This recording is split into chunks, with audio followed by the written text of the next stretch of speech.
नमस्कार दर्शकों, आप देख रहे हैं बात आज की चैनल का कार्यक्रम आज का इतिहास, जहां हर तारीख अपने साथ लाती है अतीत की कुछ ऐसी कहानियां जो आज भी प्रेरणा देती हैं और सोचने पर मजबूर कर देती हैं। आज है 20 जुलाई और आइए जानते हैं आज के दिन से जुड़ी कुछ खास घटनाएं। शुरुआत करते हैं सन 356 ईसा पूर्व से। दोस्तों, आज ही के दिन जन्म लिया इतिहास के सबसे सफल सेना नायकों में से एक सिकंदर ने। मात्र 20 वर्ष की उम्र में सिकंदर मैसेडोनिया का राजा बना और फिर ऐसा विजयी अभियान शुरू किया कि यूनान से लेकर भारत तक उसका नाम गूंजा। भारत में उसने 326 ईसा पूर्व में पंजाब के राजा पोरस से युद्ध लड़ा था, जिसे हम हाइडेस्पीस का युद्ध कहते हैं, और यह युद्ध झेलम नदी के पास लड़ा गया था, जिसे इतिहास के सबसे प्रसिद्ध युद्धों में से एक माना जाता है।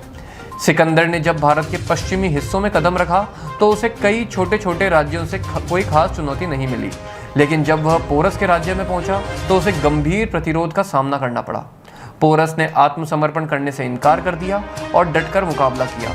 कहा जाता है कि सिकंदर की सेना हाथियों से परिचित नहीं थी, इसलिए यह युद्ध उनके लिए चुनौतीपूर्ण रहा। सिकंदर ने अपनी सेना को रात के अंधेरे में झेलम नदी पार करवाई और पोरस की सेना पर अचानक हमला कर दिया। युद्ध भीषण था, लेकिन सिकंदर की रणनीति और अनुभव ने अंततः उसे विजय दिलाई। हालांकि पोरस ने बहादुरी से मुकाबला किया और घायल होकर भी हार नहीं मानी। जब युद्ध के बाद पोरस को बंदी बनाकर सिकंदर के सामने लाया गया तो सिकंदर ने पूछा कि तुम्हारे साथ कैसा व्यवहार किया जाए। पोरस ने उत्तर दिया, एक राजा की तरह। सिकंदर उसकी बहादुरी से इतना प्रभावित हुआ और न केवल उसे छोड़ दिया बल्कि उसका राज्य भी उसे लौटा दिया और उससे मित्रता कर ली। यह युद्ध सिकंदर के जीवन का अंतिम बड़ा युद्ध था। इसके बाद उसके सैनिक थक गए और उन्होंने आगे बढ़ने से इनकार कर दिया। इसी युद्ध के बाद सिकंदर ने भारत के और भीतर ना जाकर वापसी का निर्णय लिया। इसके अलावा आज ही के दिन 1919 में सर एडमंड हिलरी का जन्म हुआ था। इन्होंने शेरपा तेंजिंग नोर्गे के साथ मिलकर 29 मई 1953 को पहली बार माउंट एवरेस्ट की चोटी पर कदम रखा था। बर्फ, तूफान और मौत की आशंका को पार करके उन्होंने साबित कर दिया कि इंसानी हौसलों से ऊंचा कोई पहाड़ नहीं होता। अब बात करते हैं स्वतंत्रता सेनानी बटुकेश्वर दत्त की। दोस्तों, आज ही के दिन 1965 में बटुकेश्वर दत्त ने दुनिया को अलविदा कहा था। आपको बता दें कि दत्त ने भगत सिंह के साथ ब्रिटिश संसद में ध्वनि बम फेंककर विरोध जताया था।